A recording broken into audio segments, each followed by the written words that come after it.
558 running rooms को air condition किया गया। 558 सारे के सारे रनिंग रूम्स को एयर कंडीशन किया गया। माननीय अध्यक्ष जी, लोको की कैब, लोकोमोटिव की कैब, माननीय अध्यक्ष जी, लोकोमोटिव की कैब में बहुत वाइब्रेशन होता है, बहुत हीट होती है, इसीलिए 7000 से ज़्यादा लोको की कैब्स को एयर कंडीशन करके उसमें अर्गोनॉमिक डिज़ाइन से लाया गया है। अध्यक्ष जी, 2014 से पहले जो आज लोको पायलट्स के साथ सिंपैथी दिखा के रील्स बनाने में व्यस्त है, उन लोगों के समय में जीरो था, जीरो, एक भी लोको। आप मुझे बताओ, 558 में से एक भी जीरो था, एक भी एसी कैब, एक भी कैब एसी नहीं थी। माननीय अध्यक्ष जी, ये फिर आप किस बात का ये करते हैं, किस बात का ये करते हैं माननीय अध्यक्ष जी?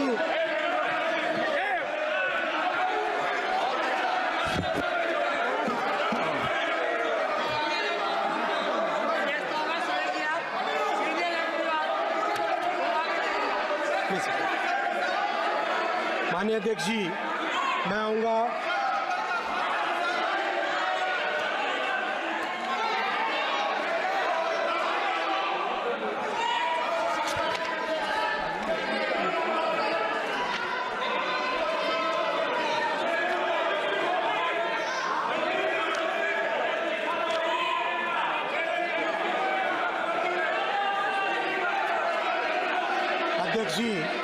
माननीय अध्यक्ष जी, कल एक विषय आया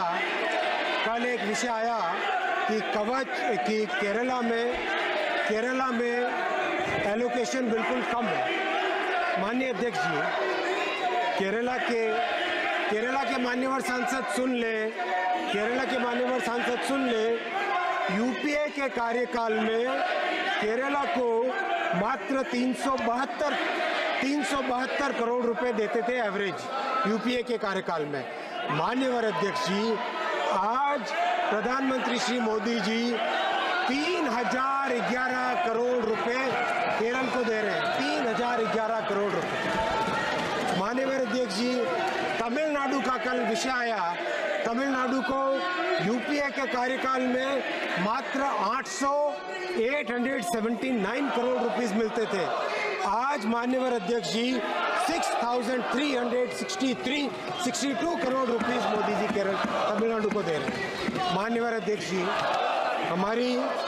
हमारी संवैधानिक व्यवस्था में, फेडरल व्यवस्था में जो जमीन का काम होता है, जो लैंड एक्विजिशन का काम है, वो राज्य की जिम्मेदारी होती है।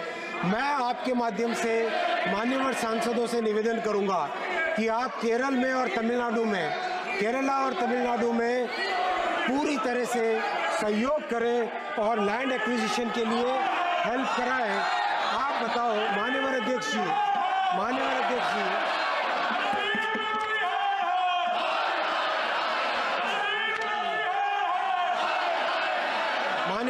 जी, कल कई प्रोजेक्ट्स के नाम लिए गए।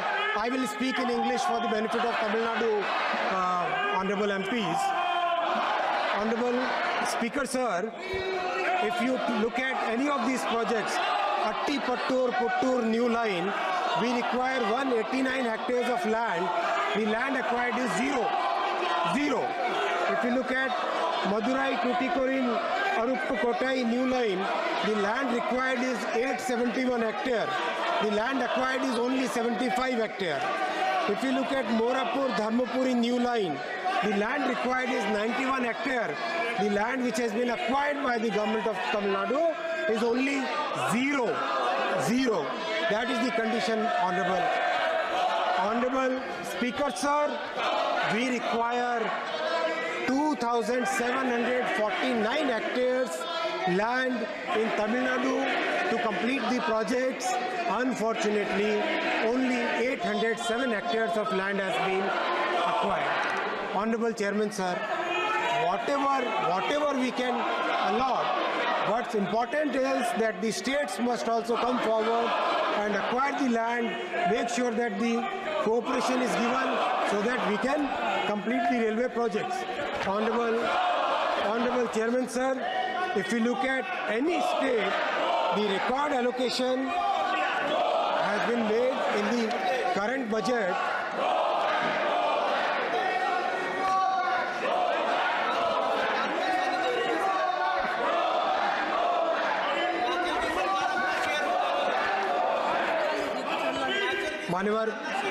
माननीय अध्यक्ष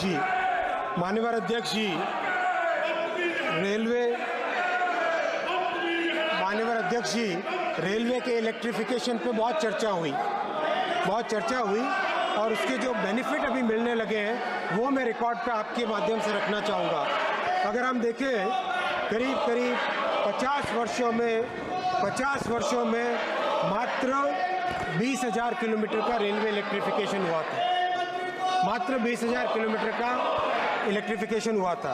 माननीय अध्यक्ष जी, 10 वर्षों में 44,000 किलोमीटर रेलवे इलेक्ट्रिफिकेशन हुआ है और इसका जो बेनिफिट मिल रहा है माननीय अध्यक्ष जी, पिछले 10 वर्षों में 600 मिलियन टन जो एडिशनल कार्गो हुआ है उसके कारण 640 करोड़ लीटर डीजल बचा है और अगर उसको हम जो उसका कार्बन डाइऑक्साइड एमिशंस होते हैं 400 crore kilo carbon dioxide emissions कम हुए। अगर उसे गिने तो 16 करोड़ पेड़ लगाने के बराबर है।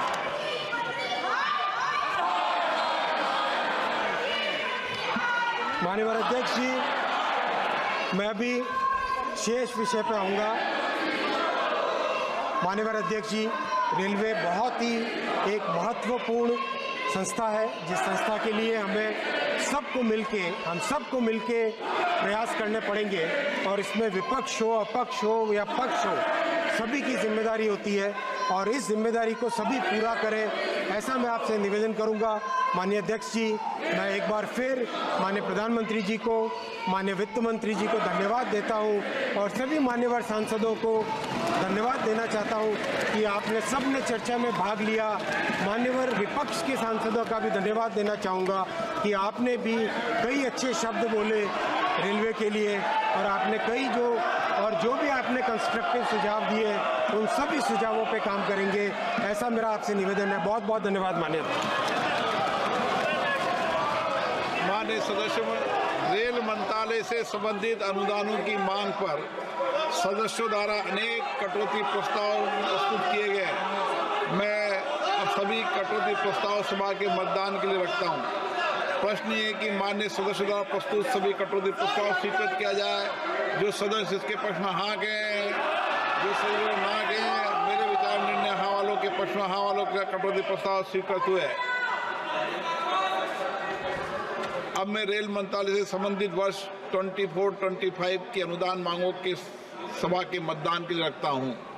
प्रश्न ये कि अनुदानों की मांगों की सूची के स्तंभ 2 में रेल मंत्रालय से संबंधित मांग संख्या 85 के सामने दर्शाए गए मार्कशीट के संबंध में 31 मार्च 2025 को समाप्त होने वाले वर्ष में संधाई के दौरान होने वाले खर्चों की अदायगी हेतु अनावश्यक राशियों की पूर्ति के लिए अनुदानों की सूची के स्तंभ 3 में दर्शाई गई राजस्व लेखा तथा पूंजी लेखा संबंधी राशियों से अनधिक संबंधी राशियां भारत की संचित निधि में से माननीय राष्ट्रपति जी को दी जाए। जो सदस्य के पक्ष में हाँ कहें, जो सदस्य विरोध में ना कहें। मेरे विचार में निर्णय हाँ वालों के पक्ष में रेल मंत्रालय संबंधी।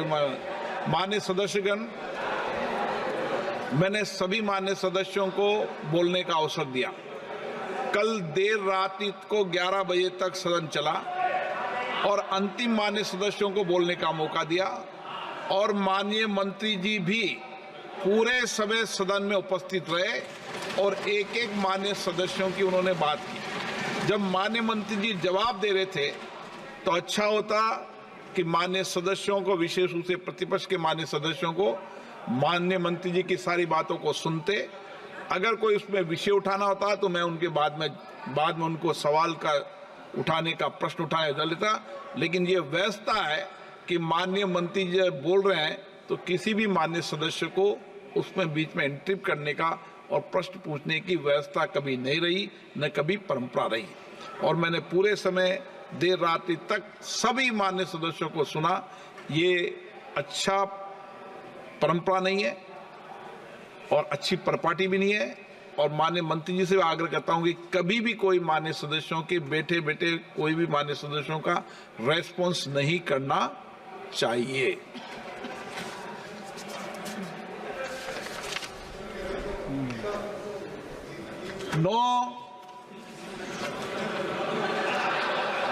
अभी व्यवस्था दी और अभी आप बीच में उठ गए।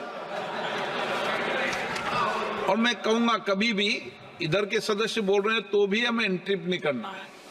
व्यवस्था सबके लिए व्यवस्था है, सदन के लिए सबके लिए एक जैसी व्यवस्था है।